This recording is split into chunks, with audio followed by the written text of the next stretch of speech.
Salute to you all, the brave never fall. I'm MJD Tiger, life coach, mentor. Helping others find their passion or purpose is my passion or purpose. And if no one has told you this today, I love you. You deserve to hear that. Welcome to Visions.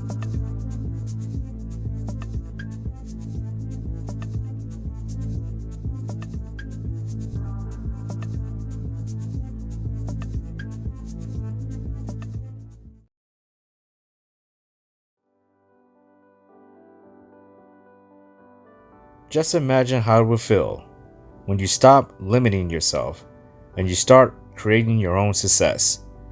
You have to be truly open-minded to accept all of who you are and will be. Being open-minded goes hand in hand with having a healthy imagination to be able to create something positive from nothing, from your brainwaves, through your heart, your body, and your soul. Really putting it all together through you, finding and achieving goals, ascending. That's what life is all about. It's about getting that little bit of extra life out of each and every day. And it starts from within, and we reap the benefits of the external.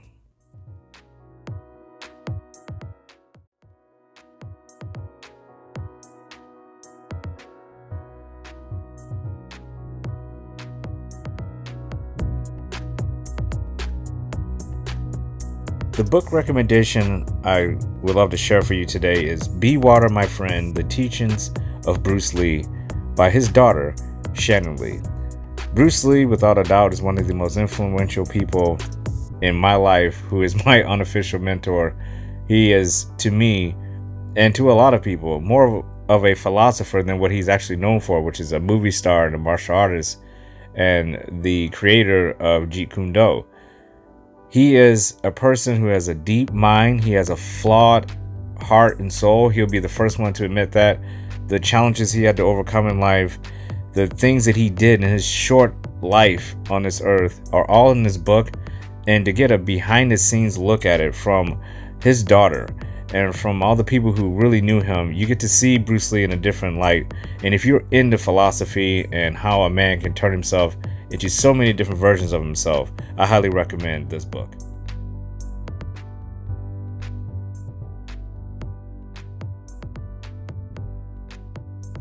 How are you feeling? How are you feeling mentally, in your mind? How are you feeling physically throughout your body? How are you feeling emotionally within your heart? How are you feeling spiritually within your soul? Each and every day, morning, throughout the day, and before I lay my head down for peaceful and hopefully powerful sleep, I ask myself how I am feeling mentally, physically, emotionally, and spiritually. I invite you in this moment to do the same. Take a moment of silence for yourself and ask yourself, how are you feeling?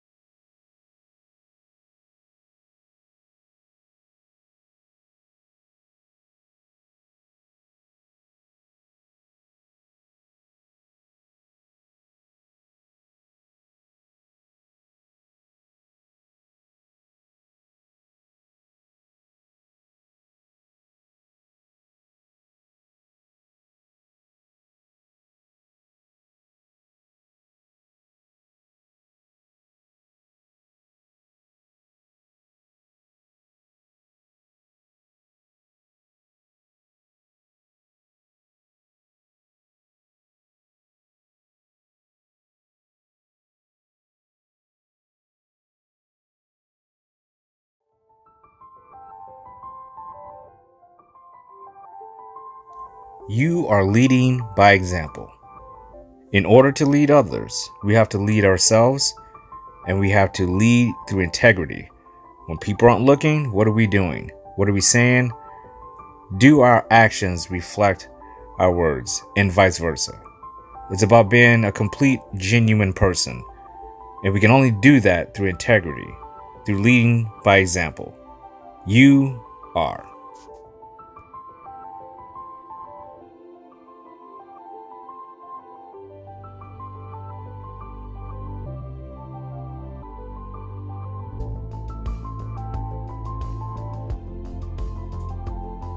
Visions, Episode 7, Windows Without Glass.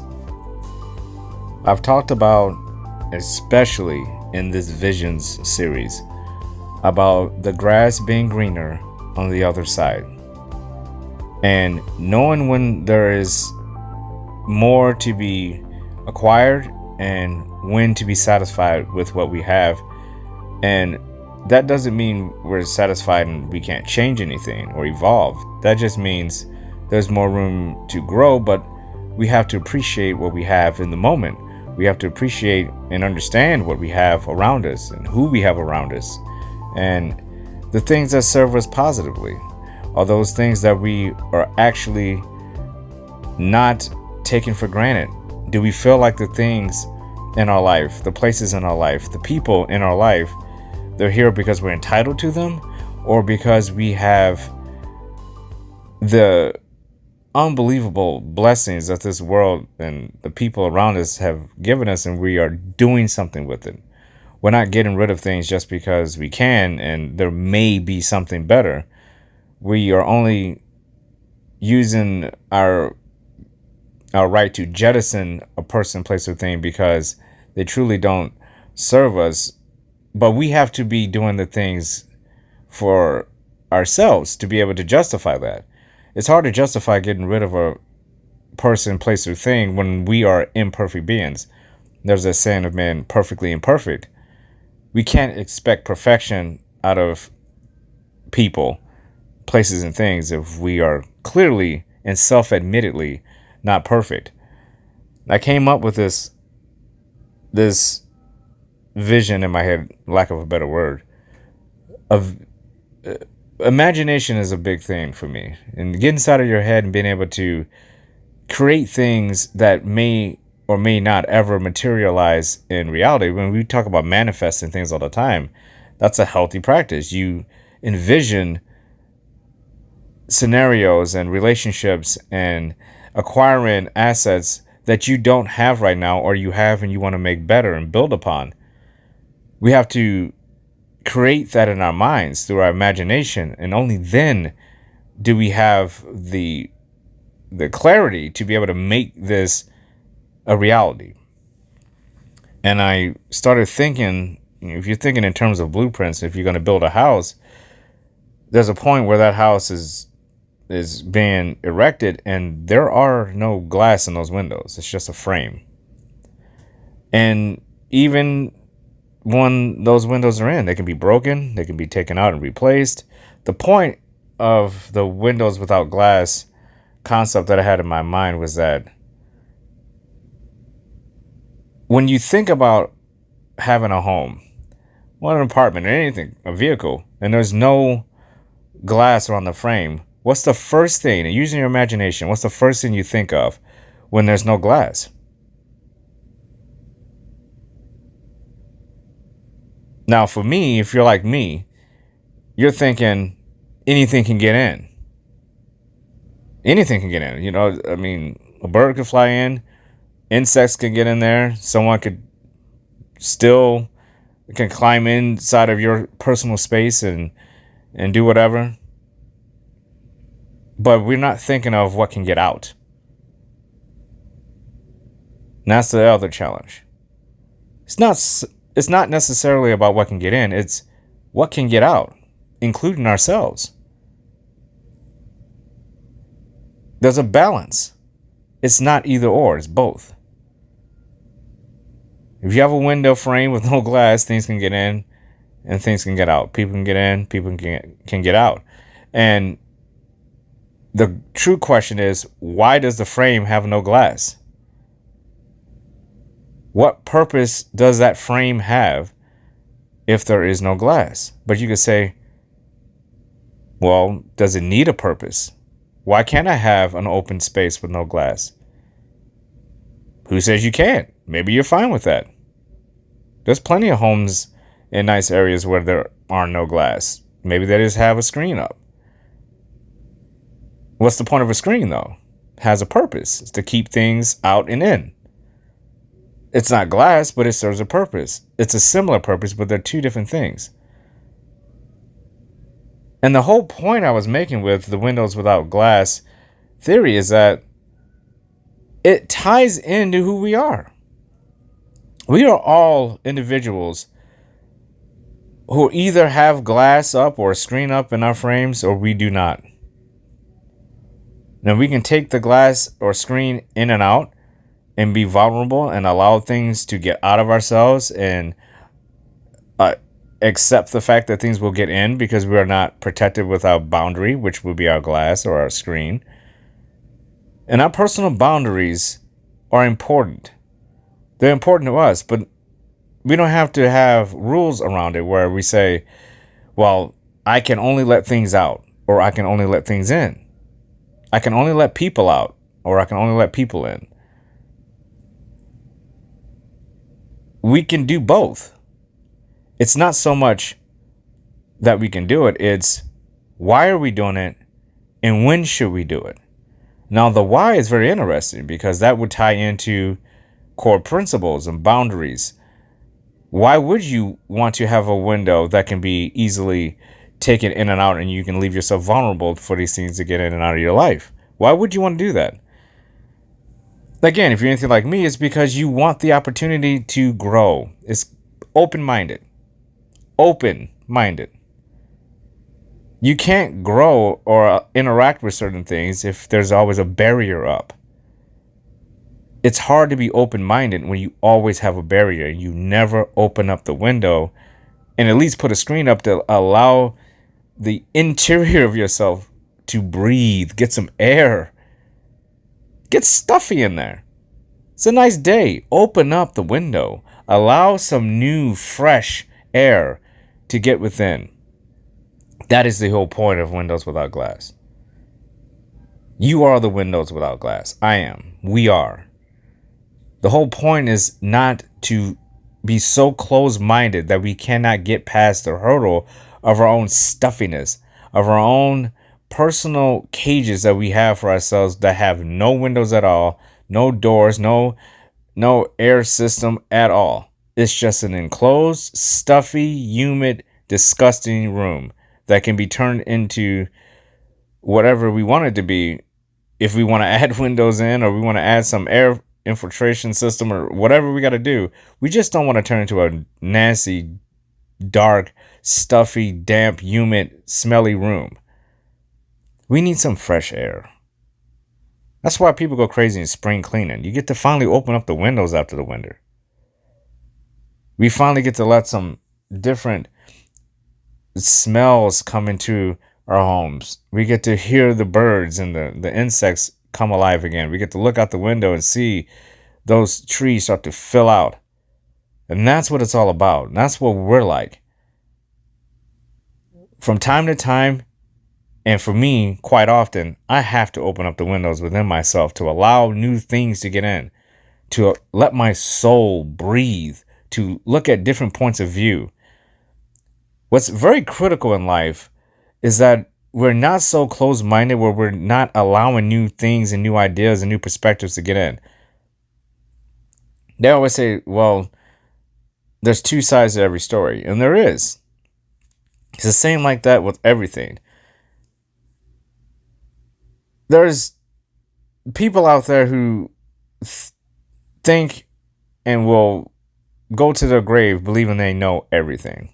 They're so stubborn with what they know and what they've learned that they won't allow any new ideas to come into their lives, and they become very rigid and often cases very opinionated and judgmental, and they can come off very selfish. Now, I have found, and I'm talking about this because I believe I was this way for a long time, not so much in my adulthood years, but when you're growing up, you're influenced by a lot of people, places, and things, and you get caught in this wave of I need to be like the ones that I most look up to. And if those people or who you look up to are really good, decent people, and they don't mean any harm, they just have their one point of view on a lot of different major subjects in life that are influencing you, yeah, you're going to probably turn into a mini version of that. Which is why, for me, I raised my son for him to be who he is. I'm a Buddhist. He can be whatever he wants to be. If he wants to be a Christian, I will gladly take him to church every single Sunday with a smile on my face that he's actually making his own decision to follow his own path. But what I don't want him to do is not have the opportunity to look at all the other religions out there so he can make his own decision. It is not up to me to teach him only what I want him to believe in.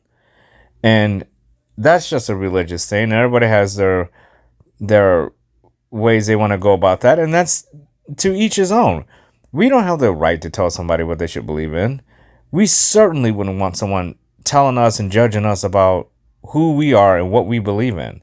And that's just a small, portion of it. Politics and things like that are all things that at any moment, if we really wanted to, we could change our minds in an instant based on the information that we get from other people. This is going back to that window being open. It's about accepting new ideas.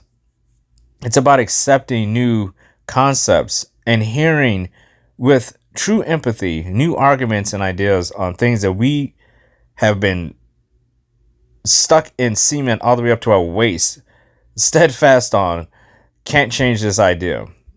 Because through empathy, we're allowed to see other people's souls with no windows, and they've been vulnerable, and that's what life is about. We have to be vulnerable sometimes. And one of the things I take pride in is being able to play devil's advocate and understand, not just hear, but truly understand the argument of someone else, but not necessarily have to agree with it, but understand it. And by understanding it, it makes me a better human being. It actually opens me up. The glass gets taken away, the screen gets taken away, and I'm able to open up and free myself, which again, the Brave Never Fall is all about being free yet connected to every person, place, and thing around you in order to grow and augment and become a better version of yourself and be the best version of yourself. In order to do that, you have to be able to be willing to be open and minded enough to accept what you don't understand. And instead of when we don't understand something, they often say people fear what they don't understand. And I can say that used to be something I did all the time. I would be completely afraid of things I didn't understand. But once you have an understanding of something, not only do you not fear it anymore, but you learn to appreciate the person who you misunderstood. It's no longer about you anymore. It's about we. When we're able to truly understand someone else, not necessarily agree with them, those are two different things. I feel we must, as human beings, understand how other people, places, and things in our lives, how they operate, where they come from. A true understanding of all that's around us helps us understand ourselves better. It's like a child trying out new foods. How do you know if you don't try them? How can you judge if you haven't tried them? There are people who say, I hate that movie. And you say, well, what's this particular movie here? Yes, I do not like that movie. And you ask them, well, why didn't you like it? And they say, I couldn't even get myself to finish it. Well, how do you know you didn't like the movie if you didn't even finish it? If you fell asleep during the movie, how can you judge it? How can you judge a song based on a band that you don't like? You haven't heard the song. You just don't like the band. It's things like that makes us closed-minded. A political argument. How can you know a political argument completely through if you only are going to argue your one side and not hear the other side of it? You don't have to agree with it, but you have to listen to understand. And this affects our relationships. This is why being open-minded is so important. Windows without glass. The more open-minded we are, the better we are at communication. It goes hand in hand. It forces you to listen to understand. Without interruption, without judgment, without ego, hubris, passive aggressiveness. These are all things that get bundled up in not having the ability to to communicate effectively and to listen to understand. Not react, not respond, just to listen to understand. There's a thing that I do often. And it's a skill that I've been trying to grow in the past few months. And that is, if I don't know something, I'm not going to try to speak intelligently about it. I'm going to listen and hopefully understand. May not agree, may agree 100%, but I'm going to play devil's advocate. I need to do that because it's only fair to the other person who is presenting this to me that they understand that I am attempting with all of my mind, body, heart, and soul to understand their point of view. Now, I may not agree with it, but that's not the point of life. We're not here to try to convince and force people to agree with what we and who we are. Our goal as an individual is to present as ambassadors of ourselves the best versions of ourselves. And if we're so confident about what we have and what we believe in, what's the problem with listening to someone else to understand? If no one can knock you off of your base and you're steadfast in your morals and your principles and your belief, what does it matter that somebody else disagrees with you? It doesn't. It's not going to change your position. If anything, it's going to strengthen it. But what did you gain? You gained knowledge. You gained knowledge and you gained understanding from someone else's mind, body, heart, and soul. Something that they're just as passionate about as you. Neither one of you are wrong. Neither one of you are right. It's just who you are. It's your opinion. To judge others when we have closed windows, soundproof windows with reinforced screens, we can't do that. You can't say there's a lot of noise going on outside when you have soundproof windows throughout your entire house and within your car. Can't complain about noise. You've rid yourself of that. All you can do is hear the noise of your own brain. And I think that's another issue. When we surround ourselves with people who agree with us all the time, the moment we are confronted with somebody who doesn't agree, it almost feels like an attack. If we don't know how to communicate effectively with others, I automatically assume any conversation I get in with anyone, we're not going to agree on everything, but we probably agree on more than either one of us are willing to admit. We do more alike than we do different. It's just a few core issues here and there. It's the reason why relationships don't stand the test of time, especially in today's age when we have so many different things that are popping up throughout the world. The world is more connected than ever. It's more important than ever to be open-minded. You never know who you're going to meet, who you're going to talk to online. It's just a world that being closed-minded just does not serve us any longer. And I feel freer every day. The more people that I talk to, especially when you get online, you can get on there and talk to anyone from all over the world. And I just find it fascinating. I love to talk to people, especially I love to talk to people that I don't know, because it's so refreshing to hear new stories. It's so refreshing to have someone come into your life and have a new story, a new journey that they have overcome and conquered for themselves, and they're still flawed, and they're asking you, hey, what about your journey? It's amazing the endless conversations we can have with people who are completely different from us. And I always take away from every conversation, we are so alike in so many ways, yet we're so different. And that is the beauty of being an individual, of being just unique unicorns. We're all different. And that's the whole point. But how can anybody tell if you're behind the very hard, steadfast, reinforced walls and tinted windows with soundproof windows and reinforced screens?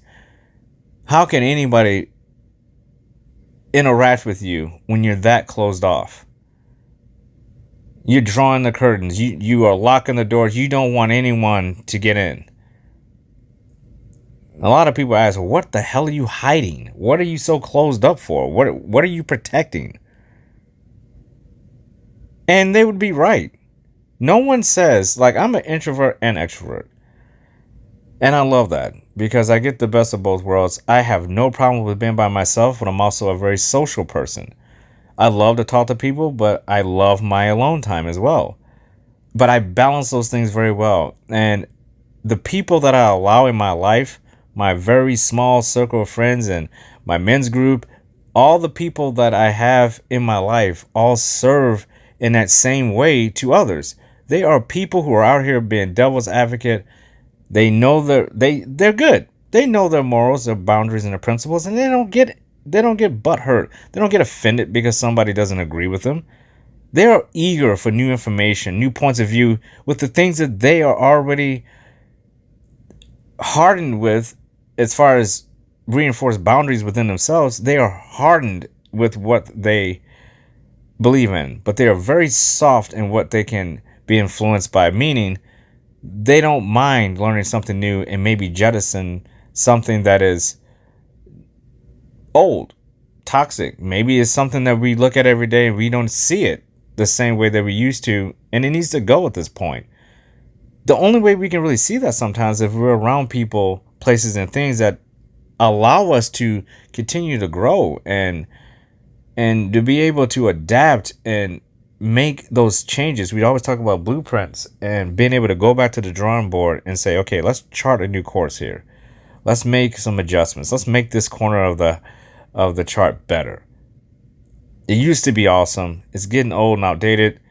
Let's make some really good detailed adjustments here. Because what this person had to say was really interesting. I never would have thought of that idea. Can you imagine having a life where every day when you wake up, you can be adding on with new things that you never even knew existed just by being open-minded? Imagine yourself being a person who can get up every single day, knowing that every single day you're going to learn something new from someone. That, yes, you are proud of your boundaries and your morals and your principles and your religion and your politics, all these things that we make up who we are. It's okay to be proud of that. I know I'm certainly proud of who I am and what I believe in. But I will never, ever allow myself to get to a point where somebody else's point of view is going to hurt me, where someone else's opinion is going to hurt me. If someone judges me, that's on them. That has nothing to do with me. In fact, I welcome it, because there's nothing better in the world than being able to speak to someone you don't agree with and be able to do it without shouting, yelling, ad hominems, insulting, passive-aggressive behavior. This is very important in relationships. If you can't communicate effectively with someone and you can't allow this person to be who they are without tearing them down and saying they must believe in what you believe, that's a problem. And it's something that I think we're all being affected by, obviously, because, again, social media, we consume a lot of media where people are talking into cameras. And even me, I'm talking into this podcast I'm creating and no one's talking back to me. But I think the difference between something like this, where as a life coach, my job is to offer up ideas and walk away and say, hey, what do you think about this? It's not telling you what to do. It's just showing you a different way of looking at things. And that's what I love about life coaching and mentoring. It's not about convincing someone or influencing someone or making someone do something. It's about getting an open-minded person something else to look at. You can't coach someone who isn't open-minded. It's damn near impossible. If you're not an open-minded individual, receiving any type of counseling or therapy or coaching or mentoring is almost going to be a failure, because you have to be open-minded enough to be able to imagine yourself doing things you've never done before. And if you lack that ability, if you can't even get through a day where the people around you that trust you the most aren't going to be verbally attacked by you if you don't agree with something that they said, or there's something about them that you don't quite understand, and people are walking on eggshells around you, that's not a good quality.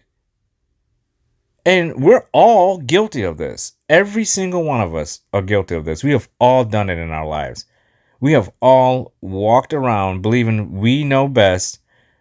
It's our way or the highway. I don't really care what you think. It's my life. It's good. It does work with certain things. It's good to have healthy, positive boundaries. But that doesn't mean you can't listen. It doesn't mean you can't learn. It doesn't mean you can't improve. It doesn't mean you can't grow. What it means is there's some insecurities there. And usually with those insecurities, there are things that we feel best when we feel we understand what we're talking about. So, of course, it's empowering to know that you know who you are in a particular area. It reinforces you, it empowers you to be great in that one area. But that's where we come up with the word hubris, You can get so stuck in that one area that you cannot see the forest for the trees. You can't see that there is more out there. You're just standing there like a utopian tree, not moving because you're content with who you are. And again, life is about choices, and we all get to make our choices. There's nothing wrong with that. But we forfeit our right to complain, our right to be a person who feels attacked, a person who feels misunderstood. We miss that if we're not giving that to other people. We have to be open-minded enough to know that when someone comes to us and wants to have a conversation, it's not about us as individuals. It's about us as a collective. You are engaging in a conversation with someone, a person, place, or thing. These things don't work necessarily if we are closed off, if we are standoffish. Again, we're using ad hominems the first time someone doesn't say exactly what we want them to say. How do we grow? How do we learn? How can we honestly call ourselves intelligent if we don't have the patience and the understanding enough to understand other people, to understand new things, to understand new places, to be willing, truly willing to say, I am going to listen to this person to understand. And that can be very hard for a lot of people. It can be very hard because our first reaction as human beings is to say, I know better, or I think better. Let me tell you what I think. Let me give you some advice. Windows without glass. It's about standing at that window, no glass, no filter, and someone standing on the other side. And again, the grass is green on the other side, right? Someone standing on the other side, and we are going to understand this person. And again, I always say, imagine truly being able to talk to someone, anyone, especially if you never met them, and your goal is to understand this person the best you can without judgment, with your ego being set aside, with your motives and your passive aggressive ways. And again, we all do this because we know ourselves and we think and believe that we know that this should be done a certain way, that should be done a certain way, this should be said a certain way, things should be like this. But that's selfish. That's our interpretation of what someone else is doing. We're trying to project ourselves into someone else's reality. That's not what Windows without glass is. Windows without glass is about allowing things to get in and things to get out, but when you need it to stop, you can put the glass back in, or the screen, or whatever it is, and stop it for whenever you want, for as however long you want. That's the whole point, is that it's about choice. We choose to take the windows out the frame, to not have a screen there, to not have the curtains draped, to not live in a stuffy home. We choose to do that. And the point of choosing to do it is, if the windows are closed and the screen's up and the blinds are down, the drapes are closed, what isn't getting in? Sunlight, fresh air, the reality beyond your internal. You're not allowing the external within yourself. You are closing yourself off. Mentally, physically, emotionally, and spiritually, closing yourself off out of fear. Because what would be the reason for doing that outside of that? We're running from something. We're hiding from something. There are things going on there when we do that.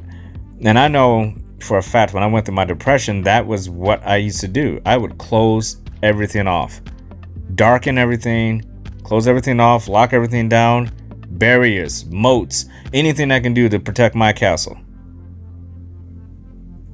I would go above and beyond the call of duty when it came to that. And it wasn't until I said, the only way you're going to get out of this is that you got to open up those curtains, raise those blinds, take that screen down, take the glass down, and hop your ass out the window and go explore this world. You're too closed off, too opinionated, too judgmental, too passive aggressive, too unwilling to understand what's around us. Accepting only what we know, not allowing ourselves to be able to imagine ourselves doing things, going places, meeting new people. We're just being ourselves every single day. There is no evolution, there's no growth, there's no augmentation of who you are when that happens. But don't worry, tomorrow's a new day and we have a new opportunity. And if no one told you this today, I love you. You deserve to hear that. Salute to you all. The brave never fall. We rise and maintain balance.